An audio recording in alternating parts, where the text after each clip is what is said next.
Hi everyone, my name is Tracy Graham. I am the Youth Services Librarian at the Millbrae Public Library, and today I am very pleased to have one of our returning guests from AAA Northeast. It's Joanna Frageorgia, and she is going to speak to us about a really important topic that is 10 deadly teen driver mistakes. So I am hoping that this is one that folks will appreciate, whether you have a teen in your household, one who's driving or who is about to get a permit, or just maybe if you need a refresher, it's one that will be useful for you. So Joanna, thank you for being here, and I'm going to turn it over to you.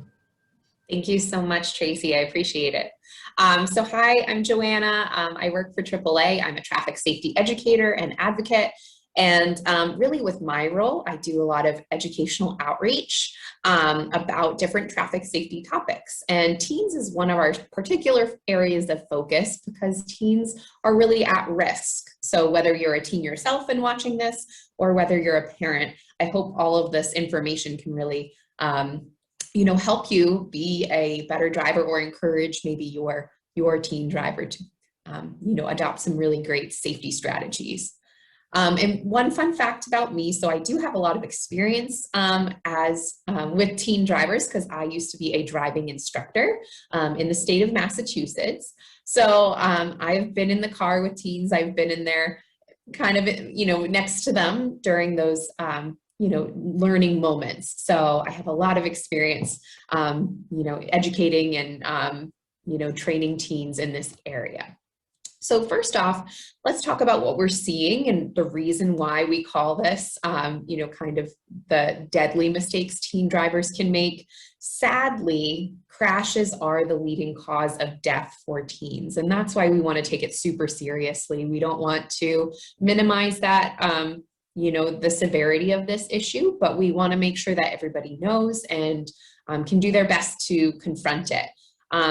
And this is for many reasons. We'll go over them kind of throughout the course of this presentation, but it ranges from about 3,500 teen deaths per year. And honestly, the goal for, I think, everyone is for that to go down to zero. We want teens to feel comfortable and confident and safe when they're out on the roadways to the best of their abilities.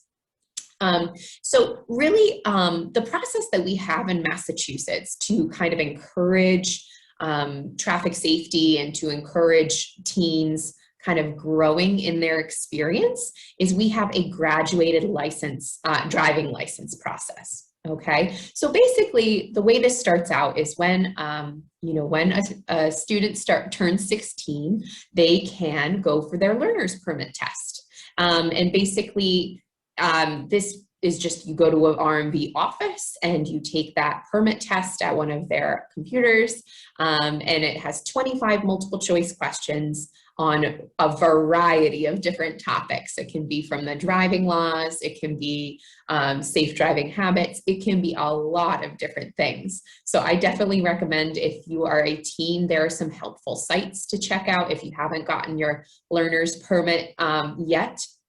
That can help you study for that. Also, the booklet is available online just to read through. So it is a little bit tricky, I will tell you. Honest confession, the first time when I was 16 and my dad took me to get my permit, to take the permit test, I failed the first time. And so I had to take it a second time, which thankfully I passed the second time, but it was tricky. So I always recommend using a quick study tool. There's some really helpful websites that are state specific, and we'll go over some of those laws with you. And then also, kind of during a 6-month period, you must complete a Massachusetts driver's education program, okay?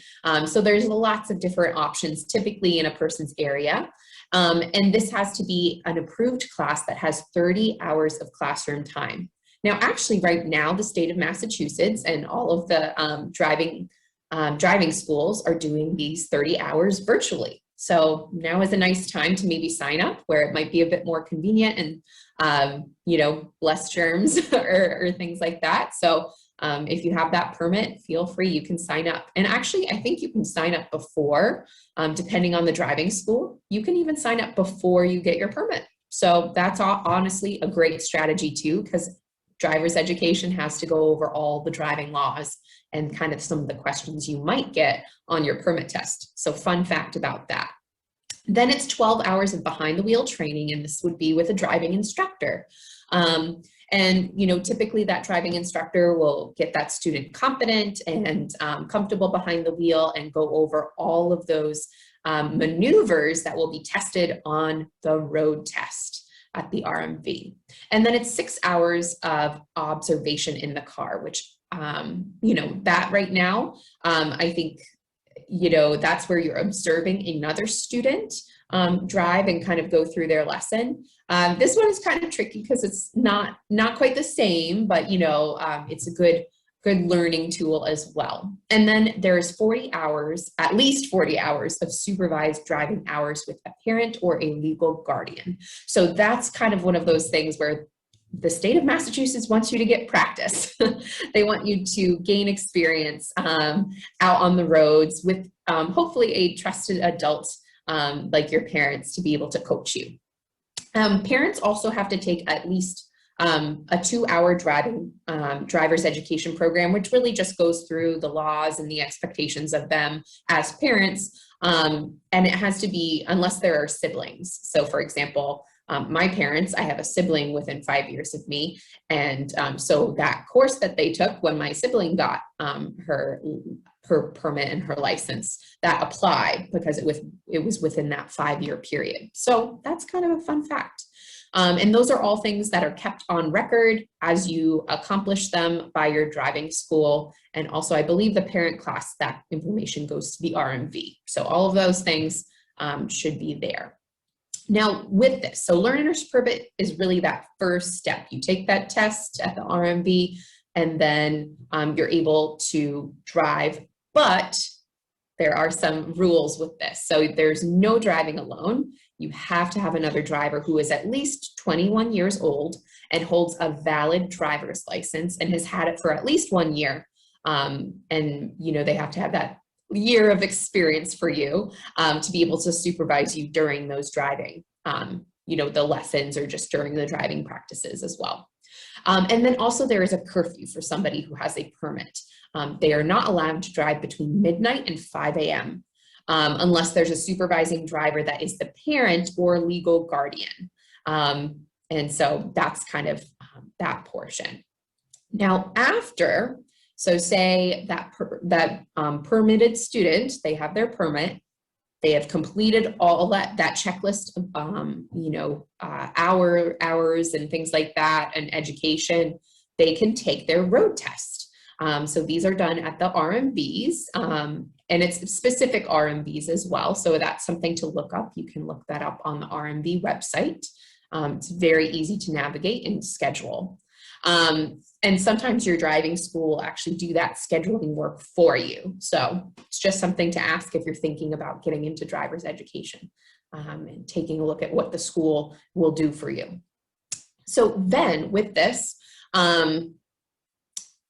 after a student passes their road test, they now have a junior driver's license. Okay, so this is the second step in that graduated driver's license process.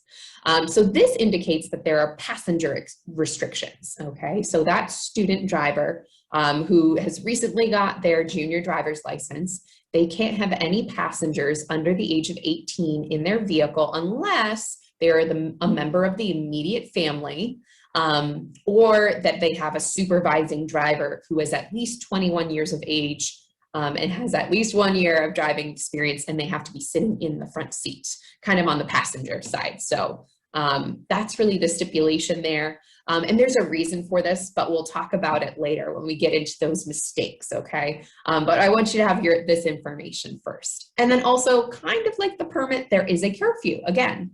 So there's no driving between 12:30 a.m. and 5 a.m. unless accompanied by a parent or legal guardian.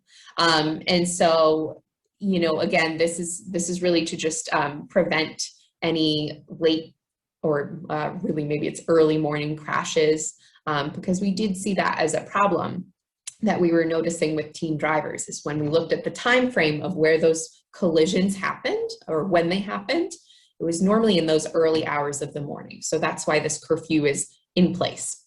And then these restrictions are removed from your license if you keep a clean driving record. That's important. You need to prove that you are a safe driver.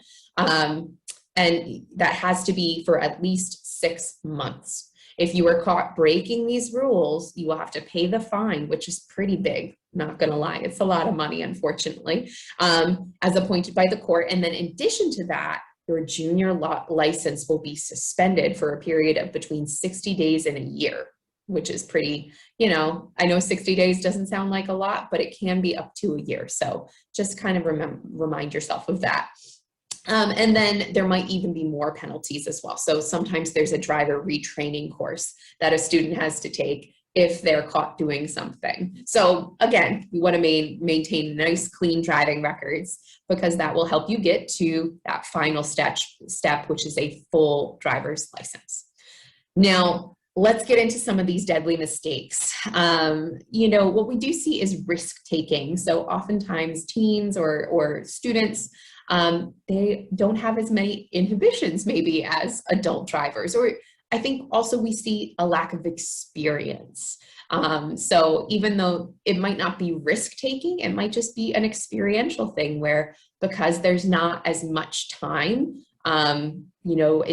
we have a statistic that we share at AAA where it says it takes 5 years for a person to become an average driver. That's not even a good driver, that's an average driver. So obviously teens don't have 5 years of experience typically before they get behind the wheel with that junior license.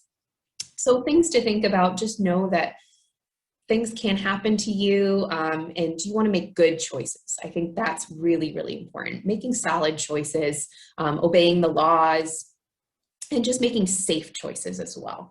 So there might be things that aren't necessarily against the law, but you still might not want to do them just yet because you're not experienced enough. Like I think of eating or drinking behind the wheel, those not illegal, but at the same time, it might be something that you need to say, no, I need to focus on gaining experience right now. So again, this is because we don't want to be risk takers, because we do see that be a deadly mistake that teens can make. And then we have texting or talking on the phone or Snapchatting or Instagramming or TikToking, or I could go on and on and on. But really, we don't need anybody doing this when they're behind the wheel of a car. We know that texting increases crash risk by 23 times, which is just huge. But also talking on the phone doubles a person's reaction time, which I will tell you, you need your reaction time to be nice and quick when you are in certain driving situations. You need to be able to react when you're behind the wheel. And also, we found that this is actually very similar to somebody being almost drunk behind the wheel. Wow, that's wild that, somebody who's texting or, doing other things on their phone, being on social media, that can almost be like having a BAC or a blood alcohol content level that's impairing. So just kind of keep that in mind. And I'm going to share a couple of the laws because again, I want this to hit home, is that in Massachusetts, we have a hands-free law, which is a great thing. So this prohibits drivers from using any electronic device unless the device is used in hands-free mode. And there's a few fines there. There might be an education program that might be mandated for somebody. And this is really particularly crucial for drivers who are under 18. There are hefty penalties for somebody who is a younger or newer driver. Younger or newer drivers are not allowed to use any electronic devices at all, whether it's in hands-free mode or not. All phone use while driving is illegal, including using it in hands-free mode.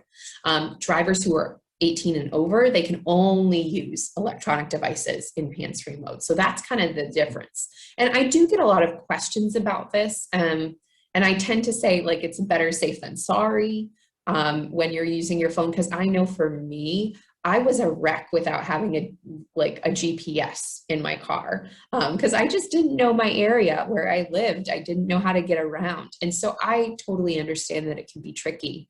So my recommendation is you don't want to have that screen up. You don't want to have it out because it could be a temptation. But if you do need directions, you can turn on the sound. You can turn the sound on for those directions. So it's not ideal. I know it's easier using a GPS that you can see, or maybe you have a car with one built in. That's really ideal. But if you don't have that option, make sure your screen is black, but you can turn on the audio directions. And that will be one way that I think it meets the law. So just kind of consider that as well. Additional things, you're not permitted to hold or support any electronic device. Can't touch the phone except to activate it. And this is for somebody who is 18 or older, So again, like all of this activation of GPS navigation is permitted when the device is installed or properly mounted. And again, that's for somebody who is 18 or older. You can start using that phone for certain things, but you're not supposed to touch it at certain times. You want to get your directions in place before you start driving, not after or during. I know that's a temptation, but it's always good to just, get down to your car like 5 minutes early and just set up your music, set up your directions, whatever you need. Take your time because I think that will help you be a more relaxed driver and a more prepared driver when you get to that age of 18. Anyway, so with this as well, there's some other layers to it, but basically that phone should be mounted if possible. Like I definitely recommend getting a phone mount if you don't already have one. That might be something, when you turn 18, maybe a good birthday gift, Christmas gift. I know I bought them for my family members just to make sure that they're, not looking down when they're driving, that they're not doing anything, that if they need that GPS, that it's mounted. All right, so another thing that we do see, unfortunately, is younger drivers who are unbuckled, which I will tell you that the best safety decision you can make for yourself on a regular basis is to buckle your seatbelt. I know it sounds silly, and you've probably heard that since you were a little kid, but it really does make a huge difference. And that statistic on the screen saying being hurt or killed is reduced by 45%. That's a huge percentage that you definitely want in your favor. Like obviously airbags are important, but seatbelts are incredible. Like they work together, airbags and seatbelts. You have to wear that seatbelt for everything to work the way it needs to in the event of a crash. So definitely make it a habit. The first thing you do in your car, buckle up. Like that's the way I think of it. That's the way my parents taught me as well. The first thing I do when I get in a car is I buckle my seatbelt. So make sure if you don't have it as a habit, it takes about 30 days to kind of make something a routine. So just, make it the first thing you do when you get in that car, because it does keep you really exceptionally safe. And also in the state of Massachusetts, it is the law to buckle up. So again, we want to make sure that we're following the law, but also keeping ourselves safe. Lastly, and I know this is kind of an older picture because it shows somebody exchanging a CD, which I feel like is a bit antiquated these days. But music, it might be something to kind of consider. I think, a little music in the background, I think that's okay. But if you have it exceptionally loud in your car, then you might not be able to hear some of the things going on in your surroundings. Like if you think about it, if your music is so loud that you can't hear the fire truck that's coming behind you to be able to pull over and let them go where they need to. That's not great. Or a police car. Again, we don't want to interrupt what they're doing. But again, we want 90% of the decisions you make while driving are based on your sight, but the rest of them are your hearing. So it's sight and hearing really that are the most important senses when we're thinking about this. So I'm recommending keeping that music to a lower level, because otherwise it can be a distraction and potentially an even impairment to your hearing. So just kind of keep that in mind. Then we have speed. So 1/3 of all of the teen fatalities when we're talking about crashes really involve somebody speeding and going too fast. And this could be for the conditions I think sometimes it's inexperience that might lead to this. If there's snow or ice or rain even, you actually have to slow down for those types of situations. And a lot of teens, it might be their first time driving in the snow. It might be their first time driving with rain or with really rainy conditions. And so the best advice I can give you in those situations is to slow down. Slow down, go way slower than you think you need to, because that will help keep you safer. And again, this is one where we don't want to take any extra risks, okay? So even if it's great conditions outside, you want to obey that speed limit, that's really important. So just make sure you do that. And really there's less chance of being in a crash if you're driving by the speed limit. So that's something to consider. And also driving slower helps you to have a quicker reaction time. If you're driving slower, you might be able to react to a situation that doesn't even involve you. Say there's a crash in front of you. If you're going slower, you might be able to go around it, which I think is really important. It gives you extra time to think and process and problem solve. So again, that's why I say go a little bit slower. Don't go over the speed limit. And especially if there are nasty conditions out, make sure you're going extra slow. Now, I think this one, Rowdy Riders. So your crash risk doubles with one teen passenger in the vehicle.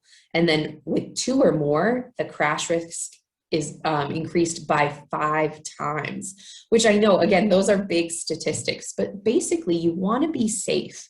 You want to be safe. And we know that if there's a ton of other people in the car who are really not respecting your car and respecting that you might need extra driving, space, or they might need you to be, you might need them to be quiet for a second.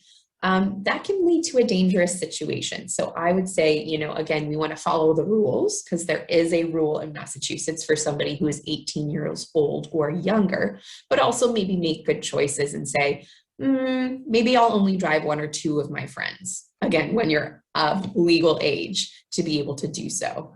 But again, making those decisions is definitely really important. Thinking about who's in your car and making sure that they're respectful. I think it's okay, especially if it's your car, have some rules. I think number 1, make sure that all of your passengers wear their seatbelt. That's kind of a great rule. I have it in my car. Every single person who drives with me must wear a seatbelt. No questions. That's really important. So it might be something like that, but you could have other rules too, because if it's your car, it's your property, and they should be respectful of that. So it's okay to have some boundaries, especially with friends, when it comes to your car and your property.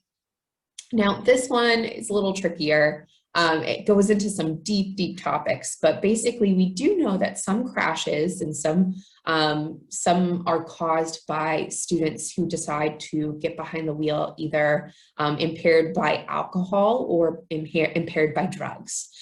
So we do see that there are 36% of teen crashes involve alcohol, which makes me so sad, because that's something that can easily be prevented. We know that impaired driving, whether it's impairment due to alcohol or impairment due to marijuana, we know that has an impact on somebody's driving abilities. And I think there can be a little bit of, a positive self-bias where we say, well, I'm fine, I'm good to go. When really it needs to be just a rule. If somebody has been drinking, I can't drive, I need to do something else. Or if a person is high as well, say they have used marijuana, they need to say, nope, I can't drive because I'm impaired. And so this all goes back to choices. And whether you make the decision to get drunk or get high, I would say there are other ways to get home. Okay, I really want that point to go sink in. There are other ways to get home. Thinking of it, you guys have access to Uber and Lyft. That was something I didn't when I was younger. But that's an amazing option where you can easily order a ride, or you can schedule a ride ahead of time as well to come pick you up at a certain time. if you're with a group of friends, maybe one person, they can be a designated driver. If it's not you, make sure that it's another friend. And that person needs to be somebody who says, I'm not going to drink, I'm not going to smoke tonight. I'm going to be the person who takes leadership and gets everybody home safely. Okay, so again, designate a driver is a great option. Honestly, call a friend or family member that you trust. I know it can be weird, maybe thinking about calling your parents if you're in this situation, but I know parents at the end of the day, they want you to be safe, right? You know, they love you, and so they want you to get home safely. So I think it's okay if you're, you know, it might be a little bit of an upsetting situation, but at the end of the day, if you're safe, I know that your parents would value that decision to give them a call. And I will say, I'm not a parent, but I am an aunt. And so if my nephew called me and said, Auntie, I need to get picked up, I would do it in a heartbeat because I love him and I just want him to get home safely. So maybe think of those friends or family members in your life that you can call no matter what time it is, but that you can give them a call and they'll come pick you up. So those are some options that I thought of. There might be others as well, like maybe you could just stay over, like planning to stay over might be one option as well. Or, you know, sometimes we recommend public transport. Sometimes it might be walking if the location is close enough. But I would say, you know, consider some of those first ones that I mentioned. Always have a plan, always have a backup. Because chances are you might get into a situation at some point where somebody, maybe the person who was supposed to drive you home, maybe they made the choice to drink or to smoke, and you might need to have to use that plan, use that backup plan. Could be Uber, could be Lyft, could be calling somebody, but maybe use that, okay? So just something to consider, always have that plan in place. Late night driving. So we do see this, this is typically like 9 p.m. to 6 a.m. That's when we see kind of the most crashes happening. And obviously there are visibility issues at those times that make it a little bit more tricky to drive in those situations. And then also, you know, thinking after school hours, those times as well. You know, it can be exciting to leave school. I know I used to teach driver's education at a school, and students were so excited to get out. They would run to their cars, they would jump in, and they would zoom out very, very fast, which I didn't think was necessarily the safest. So again, it might be something, I know it's exciting getting out of school, unless you're doing school virtually right now, but you know, still take it easy when you're out on the roads. Peer pressure. I think we've talked a little bit about this before, but again, really the person that you can control is yourself. You can control your choices and your decisions. And so making good ones is really important, because honestly, I think most teen drivers, nobody wakes up in the morning thinking, I'm going to get into a car crash today. Like nobody wakes up intending to do that, or at least I hope they don't. But the sad reality is that does happen. It happens to good people who can sometimes make bad choices. And so I think with that, make sure that you're making good choices, having a backup plan so that you can just be the safest you can be with whatever's in your control. You can't control other people, but you can control yourself. All right, just one other thing that I wanted to share about some risks. And the reason for those passenger restrictions. So remember, in the state of Massachusetts, they actually have a law regarding who you can drive at the beginning. So a 16 or 17-year-old driver's risk of being killed in a car crash increases when there are younger passengers in there. So for example, it increases by 44%. Wow, when it's just one extra passenger who's younger than 21. And then that risk doubles when carrying two passengers who are younger. And then if it's three passengers, that crash risk and that risk of being killed goes up to like 4 times that normal amount. And so again, we really just want you to be the safest you can possibly be. And I love this last statistic where it says the risk decreases by 62% when there's an adult aged 35 plus in that vehicle with you.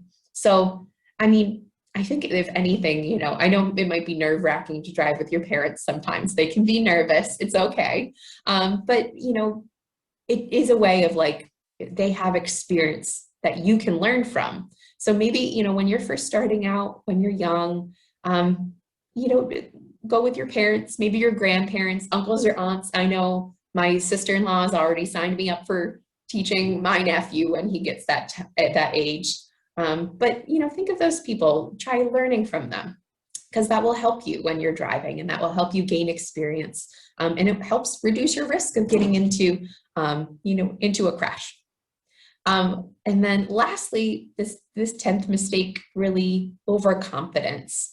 There's a combination that's really difficult, where somebody isn't experienced as a driver, and then they're overconfident and saying, I can do this, I got this.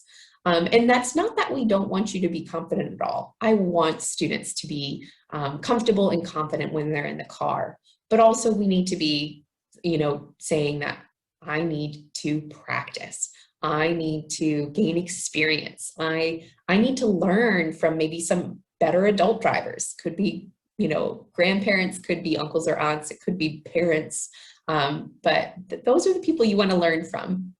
And that's how we do it. That's how we develop confidence that's based on experience. That's the goal. That's what we want for you. We want you to be safe drivers, and confident drivers, but ones that can also just, take a look at their driving situations and be able to address them, by kind of, having that background of safety and practice. So that's pretty much it for me. I hope you guys buckle up when you're out and about. I hope you have awesome times. Really, I do think this is one thing that I really want to emphasize, because I know it can be a little difficult when we're talking about all of these big mistakes that you guys can make. But I want you to know driving can be really fun though too. Maybe find some places that you like to drive around. I know I had some favorite spots that I used to take students just to drive and kind of enjoy the experience of driving. So, find those places, find those things that you like to, think about when you're driving. Driving is meant to be fun. It is a privilege. It's a gift that we can actually drive. That's the reason why you have to go through that like super long process of getting your license. So keep in mind, it's an awesome, awesome privilege. And so really enjoy it, and do the best you can to be the safest driver you can possibly be. So if there are any questions, I know it's been just me and Tracy. So Tracy, if there's anything I forgot, feel free to bring it up. I've also put our teen driving website. So that's teendriving.aaa.com. There's some other things that you can do. And parents, there's some really good resources on that website. And then if you have any specific questions for me, my email's there. Feel free. You can email me anytime and I'll do my best to get back to you. So yeah, that's it for me. So thank you very much. That is fantastic. I love these presentations because there are things that I know that I'm reminded of, and of course new things that I had no idea about. But one thing that I love that you pointed out was that not all driving schools were the same, and that some will have extra little benefits for you, like scheduling those tests. So that's pretty nice. But one of the things that I really liked about your presentation was how I feel like some people might think, oh, those teen drivers, it's just a function of age. It's not so much age as lack of experience. And I love how you emphasize that part, that it's an issue of experience, and then combining that with making smart choices, that can be the two things that really protect you and keep you from making those sorts of mistakes that really anybody could make. So I really loved that and appreciated that. So thank you so much. But yes, I want to say that if anyone wants to contact me, they're always welcome to, and I'll pass on questions as well. But I want to say thank you so much. Thank you to AAA Northeast for these wonderful presentations that you do. Thank you very much, Joanna, for all that you did today. I really appreciate having you here and enjoyed it and learned so much. And so we'll wrap it up here, but this will be available for viewing for others. And just have a great day. Thank you so much, Joanna. Yeah, thank you.